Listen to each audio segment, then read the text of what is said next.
Bueno, ya estamos aquí otro viernes más y veréis que tenemos, los que nos estáis viendo por YouTube, veréis que tenemos aquí un setup un poco especial y es que tenemos que celebrar una cosa muy bonita, Rosa, bueno, y todos nuestros escuchantes, y es que hemos logrado grabar, bueno, y publicar ya 10 episodios de este podcast de piel a cabeza. El número 11. Hemos pasado ese miedo que teníamos nosotras de que nos pasara lo que se llama en inglés un pod fade, que no sé cómo se traduce al español. Lo estuve pensando el otro día, además. Sí, como este mundo viene, ¿no?, de tanto de Estados Unidos, pues al final terminamos adoptando muchos términos, que si podcasting, pod fade, pero bueno, viene a decir como que empiezas un podcast y poco a poco tu entusiasmo inicial se va desvaneciendo hasta que al final dejas de hacer capítulos. Teníamos mucho miedo con eso, pero hemos tenido suerte y hemos recibido, ¿verdad?, un apoyo y tanto cariño por vuestra parte, que al revés, nos ha pasado un pod, o sea, nos hemos venido arriba, nada de pod fade, es un post-up. Y para celebrarlo tenemos aquí, que el otro día me mandaron una cajita para preparar cócteles, y si te parece, mientras que retomamos el tema que estábamos hablando del estrés, yo voy a ir preparando un cóctel para cada una. Eso, con estas jeringuillas tan especiales, sí, que has traído, vamos, estos mejuques. Bueno, me las han mandado. Lo que no tengo es hielo, lo siento. Oye, no tenemos hielo, traes alcohol, que dijimos el otro día que era lo peor para el estrés y la ansiedad, y en un podcast de estrés y ansiedad. Era muy poquito alcohol, pero es verdad que nos dijiste que el alcohol era ansiogénico, no ansiolítico, o sea que esto no te pongo. Bueno, no nos pongo a ninguna, además. Esto nos lo vemos en otro momento, con unas copas con un buen hielo, que las veo yo eso. Ya, esto es una guarrería muy grande, pero bueno, o sea, te voy a echar un poco de tónica y básicamente lo que viene por encima. Bueno, voy a ir preguntándote porque si no nos vamos a enrollar con esto, pero el otro día nos quedamos efectivamente hablando del estrés, en concreto hablando de las personas resilientes, ¿no? Esas personas que tienen esa gran capacidad de adaptarse a situaciones adversas. Y sin embargo, me gustaría empezar este podcast hablando de más bien lo contrario, todas esas personas que sienten que no pueden hacer nada, ¿no?, frente a una situación que les sobrepasa, que les estresa. ¿Qué podemos decir de esto? Pues mira, esto es muy interesante porque las frases típicas que describen esto son las de, por ejemplo, es imposible que esto cambie, nada mejorará, no hay nada que yo pueda hacer, ¿no? Son frases que pueden repetir algunas personas ante la sensación de lo que se conoce como indefensión aprendida. Esto es un concepto de Martin Seligman y colaboradores que data de los años 60 y que, pues traduce esas verbalizaciones en las que hacemos referencia a una frustración o a una sensación de no poder tener control sobre la situación, una sensación de no poder cambiar las cosas y una sensación de no tener una falta de predicción sobre el resultado de lo que podríamos hacer, ¿vale? Esto tiene mucho que ver, como te puedes imaginar, con los aprendizajes que hemos tenido a lo largo de la vida, claro, porque las experiencias tempranas que hayamos podido tener van a modular nuestras actitudes y nuestras conductas presentes y futuras, ¿no? Hemos hablado en podcasts anteriores de las relaciones de apego con nuestros padres. Nos ha podido tocar vivir experiencias traumáticas en la infancia que nos puedan hacer sentir que no podemos hacer nada, que no podemos elegir y que las cosas nos vienen dadas, como si fuera un destino que no nos pudiéramos quitar de encima, ¿vale?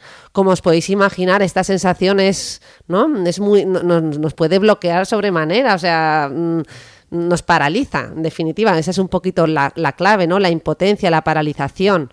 Y esto se ha demostrado en estudios que se han hecho con animales y lo podemos ver. Mira, el otro día estuve yo en un zoo de aquí no era un zoo como tal, sino que era un espacio abierto, el Safari de Madrid, que la verdad que nunca habíamos estado, pero nos lo comentaron unos amigos, y allí veías, ¿no?, los típicos animales que están, pues que llevan ahí en un espacio aún así cerrado, porque es verdad que la mayor parte de los espacios eran muy abiertos, pero había alguno muy, muy cerrado, y había un ave muy, muy, muy grande en un espacio donde no había techo. Y claro, todo el mundo pasaba por ahí y se hacía la misma pregunta: ¿por qué ese ave no se escapa de ahí, no? No sabíamos, es que normalmente no está techado, o que había estado techado durante mucho tiempo y ese ave ya simplemente se había acostumbrado a que no podía hacer nada para que cambiaran las cosas, y aun con esa, ¿sabes?, ese techo que no existente y sabiendo que podría escapar, no lo hacía. ¿no? Sí, esto es lo que cuentan, ¿no? De la fábula del elefante que tiene la cadena ahí está atado en el circo desde pequeñito y que luego le sueltan la cadena y no se va porque no sabe. Ese es el ejemplo clásico. Eso es. Pues esto lo vemos en los seres humanos, ¿no? Y por eso se ha estudiado, se observó en animales y se repitió. Y de hecho los ejemplos más clásicos serían en el ser humano, pues niños que han sufrido maltrato en la infancia. Y fíjate que también lo vemos en los casos de violencia de género, ¿no? Una mujer maltratada que aprende que no es posible cambiar a la otra persona y bueno, pues va interiorizando una serie de etiquetas de eres torpe, tú no vales para nada, y ese maltrato también psicológico, ¿no? Que le lleva a simplemente no intentar cambiar las cosas. En definitiva, al final la indefensión, decíamos que el estrés es un virus y también lo es la indefensión, ¿no? Porque llega hasta a paralizar pues todo nuestro ser y nos anula, ¿no? Nos puede llegar a anular en casos muy graves, claro. Lo que pasa es que todo esto, como te puedes imaginar, tiene aplicación también en casos más, pues más leves, ¿no? No todo es, tengo que tener una experiencia traumática para sentir indefensión. Claro. Hombre, está claro que ante la indefensión aprendida, o sea, pues con los panoramas que tú comentas, la verdad es que uno tiende a tirar la toalla, ¿no? Se te quitan las ganas de luchar, disminuye esa proactividad, ¿no? Te puede llevar a la apatía, al abandono, que es un poco también lo que vemos en violencia de género, ¿no? Y entonces supongo que estas personas se bloquean, ¿no? Se paralizan cuando, o sea, ante respuestas que requieren una acción rápida, ¿no? Pues pueden tender a evitar, ¿no? Situaciones incómodas, huir de los problemas, ¿no? Como, o sea... Claro, directamente, ¿no? Ahí lo que habría es una falta de acción, de iniciativa, una falta de voluntad para hacerlo porque se piensa que no se puede. Al final esto está claro que, como todo en la vida, no es que venimos determinados por nuestros antecedentes y que nada podamos hacer. De hecho, ¿no? El fundamento de la terapia es que confiamos en que muchas cosas se pueden cambiar, afortunadamente se pueden corregir y se pueden trabajar. Yo creo que aquí hay que recordar pues que hay algunos elementos clave en esos procesos de cambio, en este trabajar esa indefensión aprendida. Por ejemplo, algo que se trabaja en terapia es reforzar la autoestima de esta persona. Esto es fundamental, ¿no? Sería la base, porque al final en estas personas hay una autoestima muy mermada. Entonces, potenciarla, empoderar a esa persona a través de otras herramientas que sí que tenemos, buscar las fortalezas y recordárnoslas, traerlas al presente. También enseñar al sujeto a perseverar ante la adversidad, ante las dificultades, trabajar resolución de problemas, ver alternativas, trabajarlas aquí estoy pensando en una terapia, en una consulta, pero en realidad este tipo de cosas las podemos hacer también, ¿no? Si tenemos un amigo que se está sintiendo así, inconscientemente lo hacemos y le solemos transmitir este tipo de cosas. Buscar alternativas, ¿no?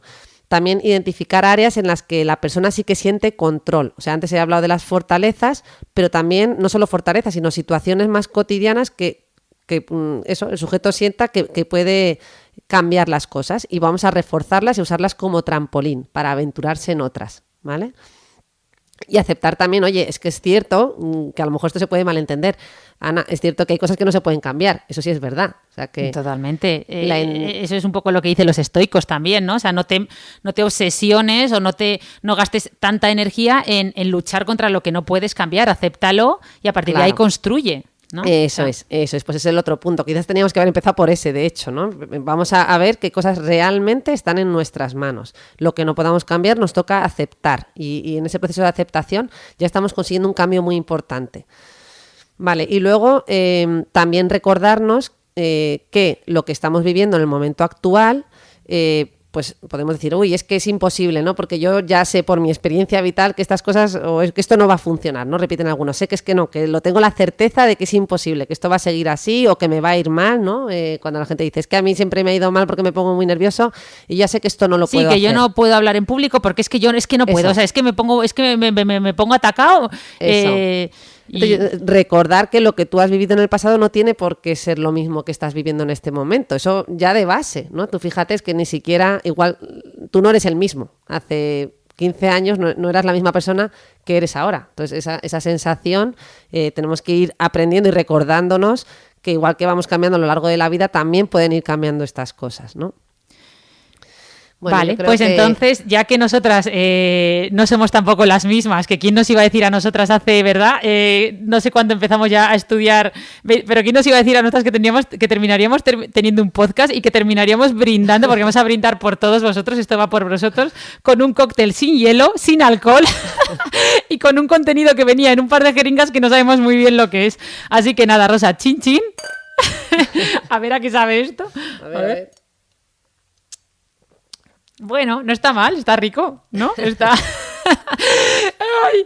Bueno, esto también ayuda a la indefensión, ¿eh? Sí. Y a rebajar el estrés, aunque sea... Está rico. Al final es tónica con saborcito. Pero bueno, es verdad que... placebo, pero va fenomenal. Sí, es verdad. Pues mira, estaba justo cuando he brindado, me estaba mirando la uña, fíjate cómo la tengo.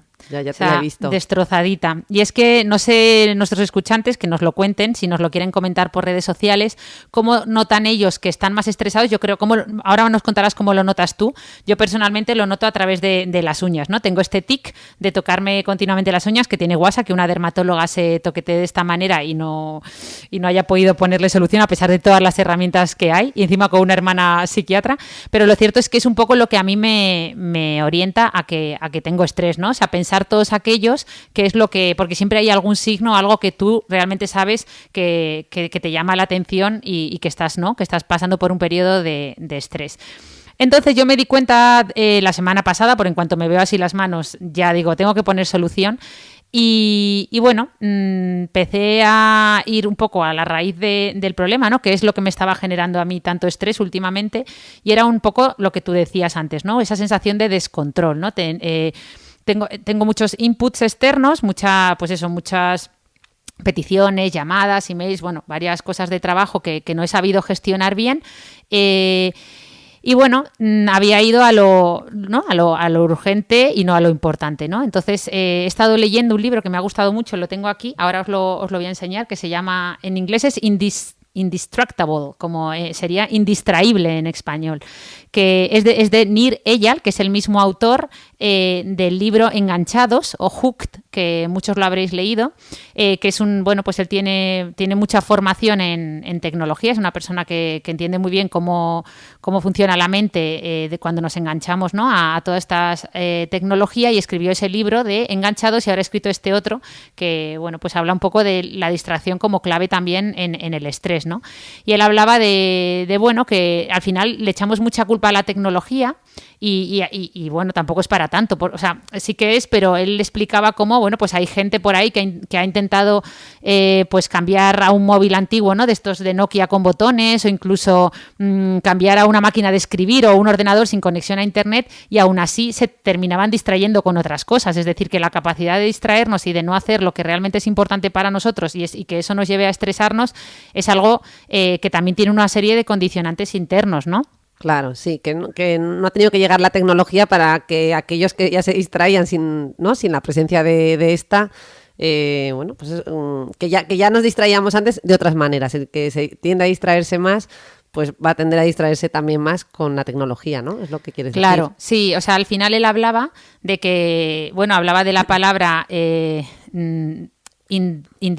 distracción como la unión de tracción, ¿no? Con dis, es decir, tracción sería pues, ¿no? La fuerza que te lleva, ¿no? Que te arrastra hacia donde tú quieres ir, o lo que tú realmente quieres. Eso sí, primero tienes que saber lo que quieres, mientras que la distracción es la fuerza que te tira, pero hacia en sentido contrario, ¿no? Que te empuja en el sentido opuesto y te aleja de conseguir aquello que quieres, ¿no? Entonces, bueno, mucha gente piensa que tiene estrés porque tiene muchas tareas, o incluso algunos piensan que, bueno, es que hablan de ellos, ¿no? Como, no, es que yo procrastino mucho, soy muy procrastinador, pero no, o sea, yo misma me puse a analizar y yo soy realmente productiva en cosas que no son importantes para mí. Es decir, yo te puedo responder un montón de emails o un montón de mensajes, a lo mejor dices, es que tu capacidad para responder mensajes de Instagram, por ejemplo, es altísima, pero, o sea, que productivo eres. Otra cosa es, ¿estás siendo productivo en lo que realmente quieres? Claro. Pero bueno, yo creo que este es un problema, ¿no? Que es muy extendido, y de ahí todas las claves que dimos en su día también para manejar estas distracciones, ¿no? Con la tecnología.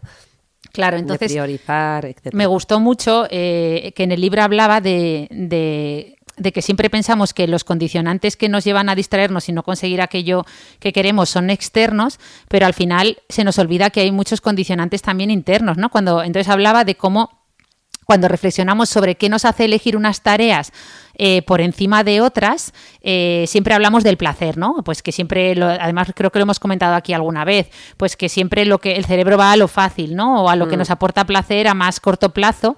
Pero bueno, hay otros motivos, por ejemplo, Epicúreo, que es un filósofo griego, hablaba como al final el placer es la ausencia de dolor, ¿no? O la ausencia de incomodidad. Es decir, que muchas veces cuando estamos eligiendo una tarea sobre otra, no solo estamos eligiendo, no es que estemos eligiendo la que más placer nos aporta, sino que realmente estamos huyendo de ese dolor o de esa incomodidad que nos produce esa otra tarea, ¿no? Y claro, al final hablaban de cómo gestionar tu tiempo, es gestionar tu incomodidad, ¿no? Es decir, tienes que aprender a identificar cómo te sientes antes de elegir una cosa sobre otra, pues tienes que hacer algo que es importante para ti, pero terminas viendo la televisión. ¿Qué ha pasado en tu mente antes y qué ha pasado después? ¿Cómo te han sentido después? ¿No? Y empezar a analizarlo. Yo, por ejemplo, ahora he empezado a analizarlo y he empezado a apuntarlo, ¿no? Cómo me siento. Y bueno, yo creo que es interesante, ¿no? O sea que... Sí, hombre, fundamental todo este tema, porque al final lo que te quiero entender es que es un foco de estrés muy importante, ¿no? En el que nos enfrentamos al día a día, que no hay necesariamente que experimentar cosas, como decía yo antes, ¿no? Experiencias traumáticas para llegar a ciertos niveles de ansiedad, sino que con cosas que actualmente la mayor parte de la población, con cosas mucho más, podríamos decir, banales, sufrimos estrés, ¿no? Y mencionábamos el otro día también el libro de Las cebras no tienen úlceras de Sapolsky, y que claro, justo... porque la gente tiene una serie de cosas que saben que son importantes para ellos, que las quieren hacer, pero ver cómo se van alejando de esas metas por una serie de cosas que en el día a día, que al final no les llevan a donde quieren, les genera aún más estrés, porque es como que esa pelota que te persigue, ¿verdad?, de cosas de hacer cada vez es más grande, pero no sabes gestionarlo. Cuando el ¿no? estrés te genera estrés. Eso, sí, totalmente. De hecho, he estado intentando, o sea, también estuve leyendo esta semana el libro Play de Stuart Brown, que yo hablo mucho de este libro, que ya sabéis que es un poco, habla de la gamificación, ¿no? Perdón que este es un término adoptado del inglés, pero es algo que todos conocemos, ¿no? Como si aplicamos el juego... Gamificación, que viene de game, ¿no? De claro, juego, eso. Gamificación. Justo. Y hablaba de que, bueno, pues que todos identificamos la diversión con reírnos, divertirnos, como algo muy, ¿no? Mucha exaltación, pero al final realmente cuando algo te divierte es algo a lo que le prestas atención, ¿vale? No tienes por qué asociar diversión con pues eso, con muchas risas y otra serie de emociones tan positivas. Al final, si tú estás prestándole atención a algo es porque realmente eso te divierte, ¿no? Entonces, hablaban de cómo, pues eso, intentar gamificar o ver las cosas, o sea, lo que tengas que hacer como una aventura o un juego para hacerlo, ¿no? Y de hecho voy a poneros aquí porque esto ya lo puse esta semana en redes, ya lo dijo Mary Poppins. Lo voy a poner un segundo. A ver si se oye. No sé si nos van a meter en la cárcel por esto, Rosa, porque yo no sé si podemos poner... Según se mire. Veréis. Pero ya lo has puesto. Todo trabajo tiene algo divertido, y si encontráis ese algo, en un instante, ¡chac!, se convierte en un juego. Y divertiros lograréis, mejor si así lo hacéis, el ser feliz, un truco es al fin. Con Un poco de azúcar en la píldora que os dan, la píldora que os dan, La píldora pasará mejor. Ah, bueno, yo es que ya ni me acuerdo. Bueno, lo voy a quitar porque creo que nos van a meter... Bueno, ¿no? mi hermana está intentando gamificaros, como podéis ver este podcast. Sí. Habíamos empezado hablando de estrés, yo no sé cómo hemos acabado en Mary Poppins, pero Sí, yo porque... les quería meter una capsulita aquí. Claro, yo quería, no, es porque, bueno, porque he estado leyendo también, que además esto me gustaría que nos lo aclarase, sobre la teoría del agotamiento del ego de Baumeister, que, bueno, pues que yo siempre había entendido que el autocontrol, ¿no? Esa capacidad de autodisciplina para hacer las cosas que realmente quieres es limitada, ¿no? Se agota a lo largo del día. Pero luego he leído teorías contrarias que dicen que no, que esa teoría no era, o sea, no se ha podido, ¿no? Replicar replicar en otros estudios, o sea que... A ver, de hecho yo creo que esta teoría la mencionamos, ¿no? Que viene a decir que nos vamos agotando a lo largo del día conforme hacemos un montón de tareas, decíamos de apagar y encender y apagar el cerebro, entre comillas, ¿no? Pues eso, estamos abriendo emails, respondiendo llamadas telefónicas, haciendo tareas pequeñitas, o tomando, así fue en el podcast de toma de decisiones. Como vamos tomando todas esas pequeñas decisiones a lo largo del día y nos vamos agotando, y ese agotamiento es psicológico y físico. Yo creo que esta teoría, más que no se haya podido replicar, es que evidentemente es como todo. Que yo creo que tiene mucha parte de razón porque sí que hay estudios en firme que explican que se da ese agotamiento. ¿Eso quiere decir que lo perdamos por completo y no lo podamos compensar? Pues sí, posiblemente sí, ¿no? Y creo que todos lo hemos podido experimentar, que a lo mejor llegas a un momento de colapso, pero de repente te pones una música motivadora y tiras de fuerza de voluntad y puedes llegar a compensarlo. Así que bueno, yo es que creo que la mayor parte de los estudios tienen esto, ¿no? Estaba repasándome el capítulo de estrés del libro de Las cebras no tienen úlceras y matizaba eso, que por ejemplo el estrés, ¿no? Puede modular el dolor cuando tenemos, por ejemplo, un dolor por el motivo que sea. Ponía el ejemplo de los heridos de guerra, ¿no? Como recibían un disparo en una pierna, pero no les dolía porque este dolor venía modulado por el simple hecho de que ese herido de guerra sentía que había sobrevivido. O sea, decía, es que me han herido la pierna, pero estoy vivo, ¿no? Y eso hacía que bueno, aparte de la situación estresante de ese momento, el dolor fuera mucho menor, ¿no? Pero Sapolsky matiza, bueno, es que esto es lo que dicen la mayor parte de los estudios, pero evidentemente todo esto de la modulación del dolor va a depender de otras variables, va a depender de la intensidad del factor, va a depender del tiempo, de factores temporales, de variables como la sensación o no de pérdida del control, de la anticipación. En definitiva, todo es matizable siempre, ¿no? Yo creo que en investigación esto lo vemos y bueno, pues yo me quedo con la idea global, yo creo que siempre pues con sus matices. Eso. De hecho, me gustó una frase que también decían en el libro, sobre la atención, que Goethe, el filósofo alemán, decía que el cómo una persona invierte su tiempo te puede decir mucho de esas personas, ¿no? Y yo creo que es verdad que al final lo que hablábamos, hablaba de cómo las prioridades, o sea, más allá de las prioridades que tú puedas establecer, parece que en general los seres humanos tenemos como tres prioridades principales, ¿no? Que serían tú mismo, las relaciones sociales con tu entorno social, familia, amigos, y luego el trabajo, ¿no? Entonces, eso, o sea, al final es importante ver dónde estás dedicando tu tiempo, ¿no? Y tener claras esas prioridades porque efectivamente te puedes estresar si quieres dedicar un tiempo a tu familia y se lo estás dedicando en exceso al trabajo o viceversa, ¿no? O sea, al final hay que tenemos que ver, o sea, relativizar. Claro. Sí, no, más que relativizar, pues eso, ser conscientes. O sea, ser conscientes, yo recomiendo que la gente esto ya entraría más dentro de herramientas de productividad o de gestión del tiempo, pero bueno, tener un calendario donde realmente apuntes, yo lo he empezado a hacer, cuántas horas estás dedicando al día, incluso además de antemano, no, es que voy a reservar este tiempo para la familia, para el trabajo y ir siendo consciente de cuánto tiempo estás dedicando a cada cosa, porque luego te sorprendes, ¿no? Y recordemos que ya lo dijimos en el podcast creo que en el del miedo y atreverse a hacer cosas nuevas, esa charla TED de Robert Waldinger, que es el actual director del Harvard Study sobre la felicidad, donde nos recordaban eso, que uno de los principales factores que impacta en nuestra felicidad es las relaciones sociales y cómo la soledad, pues eso es un factor de riesgo que impacta en la mortalidad, o sea que... Sin duda, pero bueno, yo pondría como matiz que todo esto de observar el tiempo que dedico a cada cosa, igual ni eso, ¿no? Porque tiene este efecto paradójico que cuando quiero controlar algo y analizarlo, pues me estresa todavía más, ¿no? Yo creo que más bien, bueno, pues podemos tener ciertas prioridades, o sea, analizar quizás el elemento negativo, pero no tanto, no sé si lo decías en ese sentido, pero poner y observar, venga, le he dedicado tanto a las relaciones sociales, porque en el momento que estás haciendo eso, lo estás como objetivo, o sea, lo estás, ¿cómo se dice? Cosificando, ¿no? Entre comillas. Sí, pero también lo estás haciendo presente, o sea, yo por ejemplo, hasta que no lo he visto, yo he puesto los 3 colores, ¿no? Pues pues un color para mí misma, un color para las relaciones y otro color para el trabajo. Y en el momento que tú ves tu calendario lleno de un color, por ejemplo, que en mi caso el trabajo es azul y veo todo azul, pues dices, ostras, eres consciente de aquí no hay, además se ve a simple vista, yo no digo que haya que hacer un análisis exhaustivo, pero como esas 3 áreas principales de tu vida, que primero en teoría, pues eso, estás tú, ¿no? Porque pues para poder también estar bien necesitas autocuidados. Y luego eso, las relaciones, que sería algo muy importante, y ya sean amigos, familia, pareja, y luego el trabajo. Entonces ver un poco a nivel global, ¿no? Ser conscientes, porque es que mucha gente yo creo que no se da cuenta de hasta qué punto no está dedicándose a lo que realmente es importante para ellos.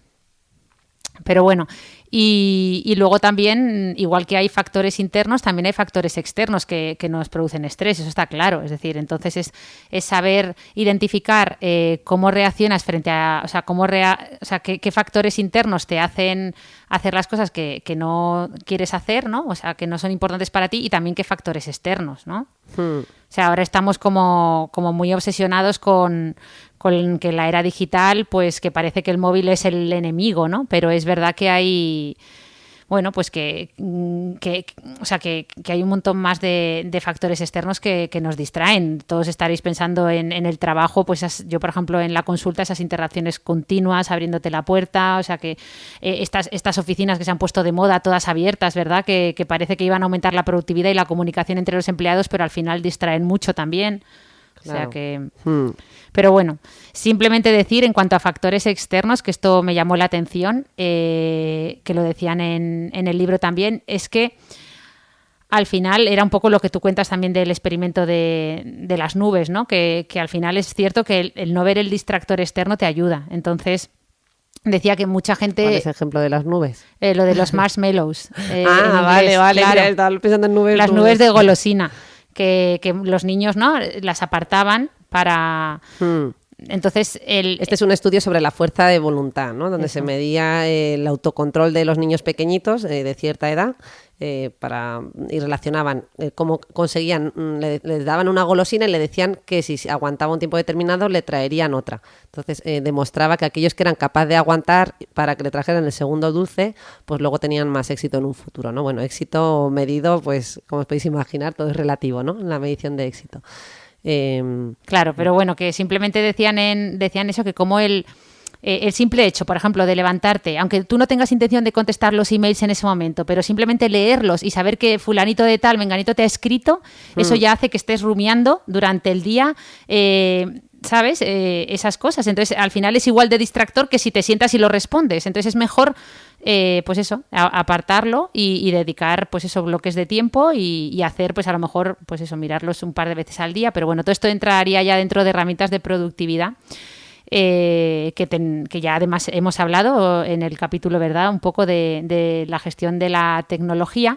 Pero bueno, al final lo que está claro es que todo esto deja entrever cómo muchas veces tomar contacto con nuestras emociones nos cuesta, ¿no? Porque nos generan ansiedad, tendemos a la evitación, ¿no? Lo que decían, en la gestión de la incomodidad, esa evitación del dolor. Prefieres estar haciendo scroll en tu móvil que a lo mejor ponerte a hacer una tarea porque te resulta incómoda, porque, o sea, ¿cuáles son las consecuencias de todo esto?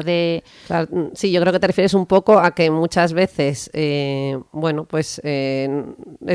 que preferimos distraer la mente con tal de no tomar contacto con nuestro cuerpo, con nuestras emociones, y el problema es que cuando no tomamos este contacto, pues esto nos puede jugar una mala pasada, porque yo siempre digo que intentar ahogar las emociones, ¿no? Es decir, ocultarlas, pues no tiene mucho sentido, estas flotan, ¿no? Realmente... Bueno, pues el contacto con nuestro cuerpo es tal que fíjate que esa represión de las emociones muchas veces termina saliendo por algún lado y muchas veces termina saliendo por el cuerpo. Es lo que llamamos somatización, ¿no? Y esto sale pues en forma de dolores, de molestias, gástricas, cefaleas, también en forma de acentuación, tú eso también lo ves mucho en la consulta, de acentuación de distintas enfermedades dermatológicas como pueden ser la psoriasis, etcétera.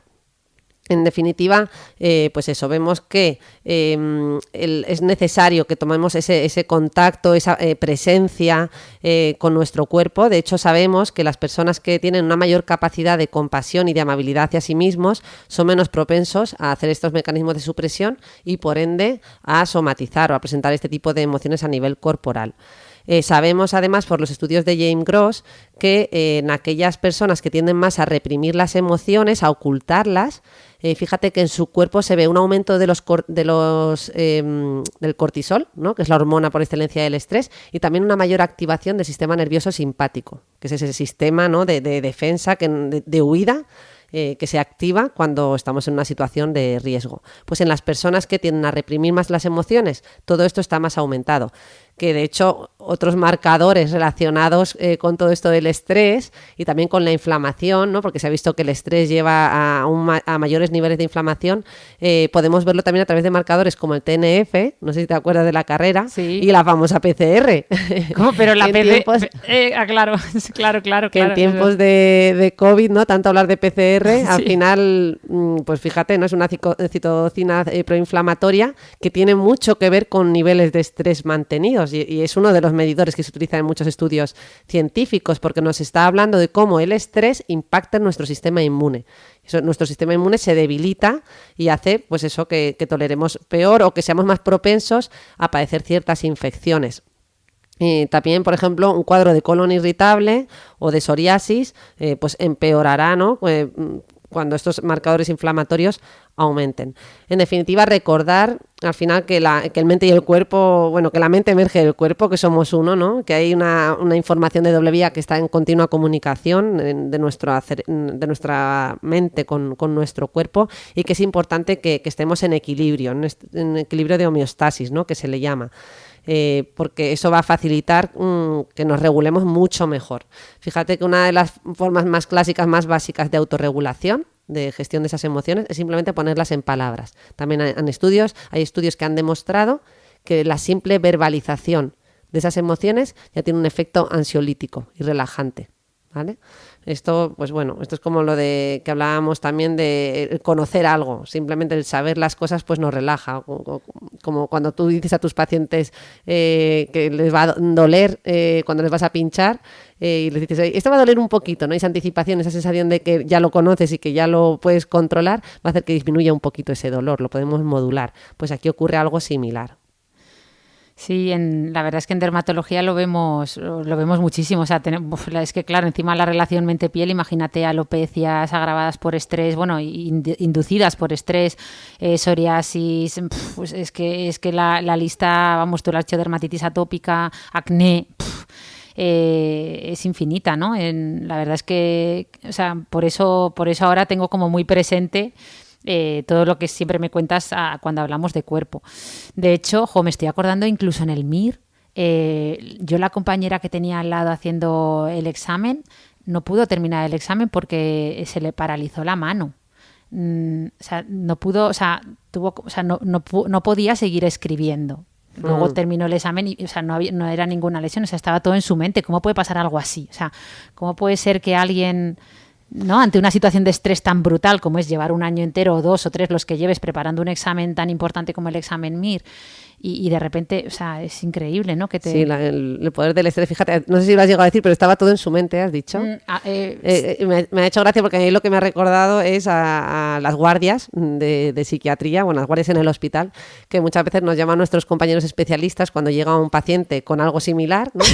Yo el caso más de cerca que viví fue un caso de una chica pues que comenzó con un cuadro de ceguera súbita y bueno, pues la sospecha era que pudiera ser un tumor cerebral, también en el contexto de un examen MIR y bueno, pues al final resultó que no, pues posiblemente fue una situación de estrés muy, muy, muy elevada que le llevó a tener estos síntomas tan bruscos. Bueno, pues generalmente cuando te llama el médico que lo ha valorado, ¿no? Pues si estamos hablando de una parálisis o de una ceguera, generalmente pues lo evalúa pues un médico internista y un neurólogo y automáticamente nos llaman a los psiquiatras y nos dicen, bueno, este paciente ya he comprobado, no le pasa absolutamente nada, y nada, ven inmediatamente a verle porque no tiene nada. Es que me estoy acordando de la puerta de urgencias, o sea, me estoy acordando de un montón de guardias de urgencias de esto para el psiquiatra que no tiene nada. Esto Eso es, o sea, es casi la Tal cual. derivación más frecuente médica a psiquiatría dentro del contexto de una urgencia es este de psiquiatría porque no tiene nada. Sí, Como sí, que o no sea, tiene nada, ¿no? Ya, brutal. O sea, Aquí para que es- veas, y además eso lo he dicho tantas veces, bueno, o sea, todo el mundo yo creo que hemos caído en eso. Claro, bueno, también he de decir también que nosotros también tenemos nuestra muletilla en urgencias, los psiquiatras solemos decir eso de no me lo pases hasta que lo hayas descartado organicidad. Como si la organicidad, que se refiere a físico, a médico contrastable en pruebas, pues lo mismo, ¿no? Como si no fuera un Claro. campo nuestro.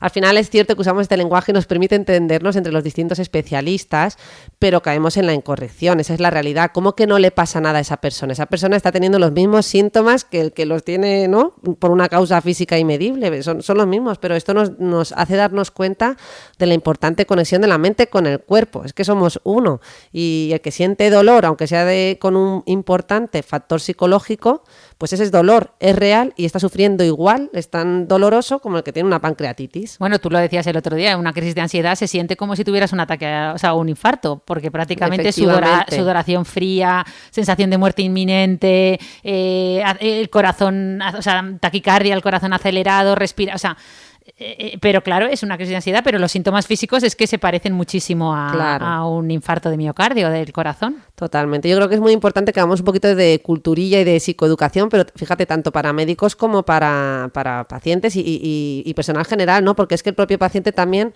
como el tema de la salud mental parece que está tan estigmatizado, al final vienen a consulta después de haber pasado por varios especialistas y otra pregunta que nos suelen hacer los propios pacientes es la de pero entonces me lo estoy inventando yo, está todo en mi cabeza, es que yo no me estoy inventando nada, ¿no? Y además te lo dicen con culpa, porque realmente rechazan por completo la posibilidad de que haya un componente mental en lo que están experimentando. Pero ¿qué hay de malo en que haya un componente mental? Quiero decir, es que el componente mental está en todo, eso, ¿no? Totalmente. Los médicos lo sabemos, es un componente que en cualquier patología médica el estrés va a jugar un papel fundamental. Fíjate, ¿no? El tema de la patología cardíaca cuando dos cardiólogos estudiaron el tema de la personalidad tipo A, ¿no? Que asociaban que en vez de fijarse tanto en los marcadores del colesterol, etcétera, dijeron no, es que no es tanto estos factores, es que es muy importante bueno, se refirieron a un patrón de personalidad donde un subítem era la hostilidad, la agresividad, y decían, es que esto es mucho más importante, esa gran hostilidad, esos niveles de agresividad están determinando una serie de cambios fisiológicos. ¿Vale? Y esto lo dijeron unos cardiólogos, ¿no? Mira cómo te lo llevas todo a tu terreno, ¿eh? No, porque claro, Sí, sí. nosotros siempre hacemos ese tipo, siempre le damos vamos a por esa parte que a lo mejor desde otras especialidades médicas se trata menos, pero mira, también hay otros médicos que sí, que bueno, es que ya la mayoría, yo creo que es innegable, simplemente que nos lo tenemos que recordar. En definitiva, mira, como decía Cyrulnik, que es un psiquiatra, neurólogo y psicoanalista importante, que decía que todas nuestras emociones se inscriben en el cuerpo y están ahí. Y también hemos hablado mucho del marcador somático y de todas estas cosas que al final, bueno, pues eso, que no nos olvidemos, que es que las emociones están ahí para expresarse a través de el escenario fundamental que es ese organismo, ese cuerpo. Vale, pues oye, ¿y cuándo habría, o sea, la pregunta del millón, que además ya lo anunciamos en el podcast pasado, que ¿en qué casos habría que recurrir a...? Porque claro, hasta ahora es como pues yo he hablado de estrategias ya un poco, ¿no? De que yo he ido buscando personales que a mí me funcionan, tú nos has contado un montón de cosas súper interesantes, pero supongo que habrá casos que por mucho que tú pongas de ti mismo, que hagas terapia, que investigues, que intentes controlar el estrés, habrá casos que no queda más remedio que recurrir a terapia, pero ya o sea, con fármacos, ¿no? ¿En qué casos, o sea, cómo saber cuándo realmente nuestro estrés o nuestra ansiedad va más allá y necesitamos medicación, ya sea de forma temporal o a largo plazo, o cómo se trata esto? Cuéntanos un poco. Claro, bueno, o sea, es difícil dar una generalización, como os podéis imaginar, porque hay tantísimos cuadros de lo más diversos dentro del mundo de la ansiedad y del mundo de la depresión. Nosotros siempre recalcamos que a la hora de consultar, pues es plantearnos qué síntomas estamos teniendo, qué intensidad tienen estos síntomas, cuánto me limitan en mi día a día. Y con esas tres variables, pues ya no, pues me planteo, oye, pues que estoy un día mal o 2 días mal, pues bueno, pues no creo que sea un criterio para consultar, pero si llevo una semana o 2 semanas y esto está empezando a suponerme un problema importante, tener un impacto en mi día a día, pues es un motivo para consultar. Luego ya, ¿tomar tratamiento o no tomarlo? Pues eso hay que evaluarlo en consulta, ¿no? Es una pregunta muy frecuente, depende también de muchísimas variables, si es un primer cuadro, ya nos ha pasado 3 o 4 veces anteriormente, va a depender de la edad del paciente, de la predisposición del paciente con la que venga, ¿no? No vamos poniendo medicación Claro. porque sí, sino que esto es una cosa que cuesta entender, porque uno va al cardiólogo, le pone un antiarrítmico y nadie se plantea no tomarlo. ¿No? Nuestra verdad. especialidad es cierto que es, oye, hombre, salvo casos muy graves que evidentemente decimos, oye, te la tienes que tomar sí o sí, en estos casos más que tienen que ver con el mundo de la ansiedad y la depresión, también con matices, ¿no? Lo mismo, una depresión mayor pues también sería un sí o sí, pero en ciertos cuadros pues lo podemos hablar con el paciente. Vale, y entonces ya que los famosos ansiolíticos, que cuando hablamos de ansiolíticos hablábamos de las famosas benzodiazepinas, que todos pues que están ya en nuestro lenguaje más popular, ¿no? El diazepam, el Valium o incluso los antidepresivos, que yo sé que los usáis para tratar cuadros de estrés y ansiedad. Cuéntanos alguna cosa o algo, vamos a podemos a desmitificar un poco, Sí, ¿no? Aquí me eso, parece que porque tenemos un campo importante porque hay mucho desconocimiento en torno al uso de fármacos y yo no paro de escuchar en redes sociales eso de la medicación psiquiátrica es malísima, además son drogas que te vuelven adicto. Y de verdad me parece que, bueno, primero, que es que eso, en la era de las redes sociales se puede hacer mucho daño con este tipo de comentarios dichos por personas que además no tienen ni idea, ni ningún tipo de formación médica y se difunde, ¿no? A una velocidad muy, muy importante. Eso, y no solo esa idea que tú has dicho, yo he oído más bien lo contrario de, uy, tómate un Lexatin, hoy, ¿cómo estás? Esta noche me voy a tener que tomar un Lexatin. O sea, además chicas muy jóvenes, pues o con influencia en redes, o sea, las dos cosas se dan, ¿no? Como banalizar mucho el uso de me lo tomo ante cualquier cosa y lo contrario de, uy, qué peligro, cuidado. Eso es. Yo creo que, bueno, primero tener en cuenta que son medicamentos aprobados con la misma eficacia y eficiencia que tantos otros medicamentos de la medicina, que es algo que cuesta entender, pero es así, para que un fármaco entre. De hecho, muchas veces mandan mensajes diciéndome, oye, la hierba de San Juan, que también ha demostrado, bueno, la hierba de San Juan si hubiera demostrado al 100%, o sea, con la evidencia que tiene un fármaco, pues también lo hubieran metido en farmaindustria y lo tendríamos como un fármaco más, pues Bueno, en su capsulita. Y luego dicen, no, porque claro, hay intereses económicos. Bueno, mira, intereses económicos hay como en todo. La marihuana, que también me hace mucha gracia, como si no hubiera intereses económicos detrás de la venta de cannabis y de marihuana, ¿no? Por cierto, te doy un recado de farmacéutico Fernández, de Álvaro, que ayer hice un directo con él y me dijo que no paran de llegarle preguntas sobre el cannabis para ti y que eso, que necesitáis hacer algo Nada, porque le acribillan a preguntas para ti sobre ese tema. Perdona que por este inciso. Sí. Nada, es que al cannabis hay que dedicarle un podcast entero y lo haremos. Pues nada, yo creo que recalcar, entonces vamos a empezar por hacer una división básica. En la ansiedad, los tratamientos pueden ser bien con ansiolíticos puros y duros para momentos puntuales, como las famosas benzodiazepinas que tú nombrabas, que son el lorazepam, que su marca comercial es el Orfidal, la más conocida, el bromazepam, cuya marca comercial más conocida es el Lexatin, el Diazepam es el Valium, ¿no? Eso es, y el cloracepato dipotásico es el Transilium, la marca es el Transilium, aunque la gente no ya piensa que el Transilium es un genérico. Como no hay muchas marcas, podemos mencionarlas, pero básicamente todos estos fármacos que pertenecen a la familia de las benzodiazepinas y que consume muchísima gente, aquí sí que estamos ante los fármacos, y yo creo que esto ya lo dijimos, pero no, como es importante, no pasa nada porque lo recalquemos, sí que estamos hablando de fármacos que generan dependencia y tolerancia cuando se dan a dosis altas y mantenidas en el tiempo. ¿Vale? Que te enganchas, entre comillas, por decirlo burdamente. Eso ¿no? es lo que iba a matizar. Eso de es que generan adicción se refiere a los fenómenos de dependencia y tolerancia. Ojo, que eso no quiere decir que me vuelvo un adicto, que la gente dice es que no me atrevo a probarlas como si eso fuera como la heroína. No, la heroína tiene ese riesgo porque el subidón que te da, pues a lo mejor por probarlo 2 veces sí que puedes caer en una adicción. Por tomarte un lorazepam durante una semana no caes en una adicción. No sé si me explico. Sí, es sí, que la gente lo perfectamente. confunde y se cree que ya por probar un lorazepam va a perder el control. No, o sea, el mecanismo es muy diferente. Aún así, tomado en dosis excesivas y mantenidas en el tiempo, sí que es un tema delicado. Por eso, estos fármacos no son nunca el tratamiento principal de ningún cuadro de ansiedad, ¿vale? Salvo la excepción del trastorno por crisis de pánico, que sí que le decimos al paciente que en el momento puntual en el que tenga una crisis de ansiedad se puede tomar un lorazepam, por ejemplo, sublingual, ¿vale? Algo que tenga un efecto muy agudo y rápido para yugular ese cuadro. Recordemos ¿vale? que cuando tomamos una medicación sublingual la absorción es muchísimo más rápida, ¿vale? Se Eso. absorbe a través de la mucosa oral y, digamos, el efecto es muchísimo más rápido que si tiene que pasar toda la vía digestiva, en el Eso es. estómago, etcétera. Sí. Vale, pues nada, yo creo que dicho esto sobre las benzodiazepinas, que como decía, quizás son los fármacos más delicados, ahora nos vamos a por los famosos antidepresivos, que yo siempre matizo que en realidad es que a lo mejor no tendríamos que llamarles antidepresivos porque genera mucha confusión. Cuando a un paciente con un trastorno de ansiedad generalizada, por ejemplo, le pautamos un antidepresivo.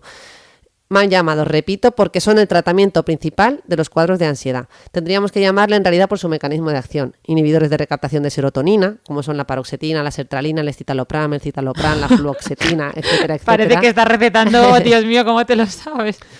Sí. Luego están los inhibidores de recaptación de serotonina y noradrenalina, los famosos duales, etcétera, etcétera. Es decir, que esa sería la forma correcta de hablar, pero es verdad que la gente se va al prospecto o se va al Medimecum y ve antidepresivo, entonces viene y te dice, es que me ha puesto usted un antidepresivo y yo no estoy deprimido, yo lo que tengo es ansiedad. Pues repito, ese es el tratamiento fundamental porque no generan esa dependencia y esa tolerancia, que ese es otro aspecto que hay que matizar. O sea, si te ponen un antidepresivo no son adictivos, ¿vale? Cuando lo quitemos, pues se quita y no hay ningún problema. También matizar que este tipo de fármacos, que es otra pregunta frecuente, no tiene un efecto inmediato. Por eso a la gente les gusta un poquito menos. Cuando tú pautas, por ejemplo, imagínate que le has pautado un antidepresivo tipo pues fluoxetina, el famoso Prozac, ¿no? Que salía el libro de más Platón y menos Prozac.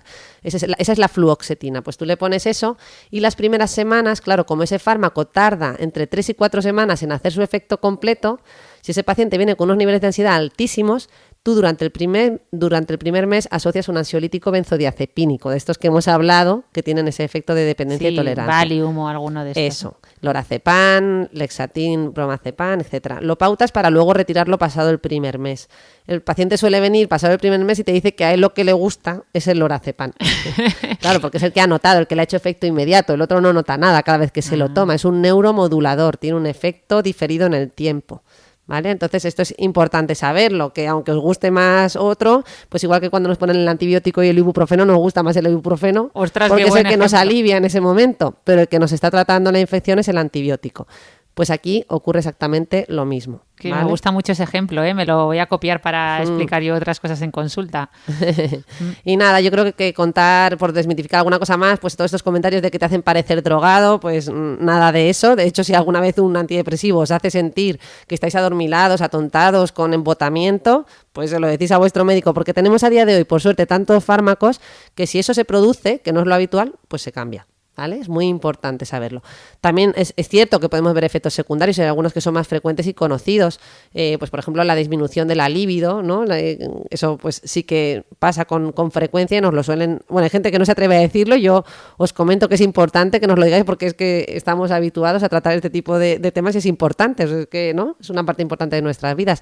Lo que también solemos explicar es que ese efecto secundario, como muchas veces la libido ya viene tocada de base, ¿no? O sea, cuando uno está deprimido, con un nivel de ansiedad muy elevado, ya viene con la libido por los suelos. Te lo iba a decir, digo, si estás súper estresado, no creo que estés precisamente pensando mucho en el sexo, pero...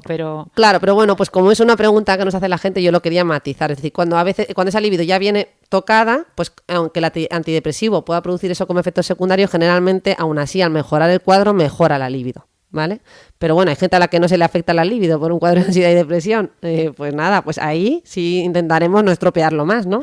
Buscaremos fármacos que ese ámbito en el que le va bien, pues no se estropee.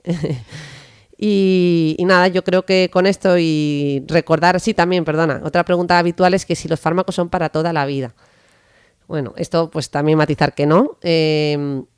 Va a depender, como decía antes, de muchas variables, pero porque os hagáis una idea, os cuento el ejemplo típico de la depresión. Si viene un paciente, imaginaos, con 25 años, con un primer cuadro depresivo, que viene por primera vez, y le ponemos un tratamiento, ese tratamiento, si el paciente mejora, una vez que han pasado los primeros 6 meses de mejoría, o sea, 6 meses de haber estado bien, ya podemos retirarlo. ¿Vale? Además que estamos hablando también, o sea que en este caso estábamos hablando de estrés y ansiedad, que suelen ser episodios, hombre, se cronifican también, pero que suelen ser más limitados en el tiempo y que además entiendo que paralelamente a ese tratamiento farmacológico se está haciendo una terapia, o sea, se está haciendo un cambio, ¿no? En hábitos de vida, se están implementando otras estrategias que se puedan mantener a largo plazo y que realmente nos permitan no volver a caer en esos cuadros, ¿no? De tanto estrés, ansiedad, etcétera, ¿no? Claro.